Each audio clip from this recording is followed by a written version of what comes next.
இறைவனுக்கு இதயமுண்டு, அந்த இதயத்தில் இரக்கமுண்டு.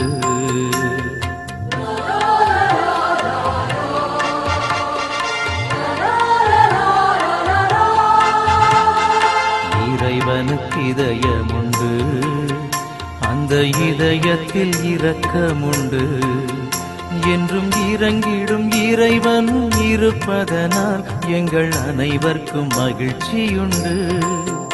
என்றும் இறங்கிடும் இறைவன் இருப்பதனால் எங்கள் அனைவருக்கும் மகிழ்ச்சியுண்டு. இயேசுவின் இருதயமே, என்றும் இறங்கிடும் அருள்மயமே, உந்தன் ஆசையும் அருளும் சேர்ந்து வந்தால் எங்கள் ஆனந்தம் நிலை பெறுமே.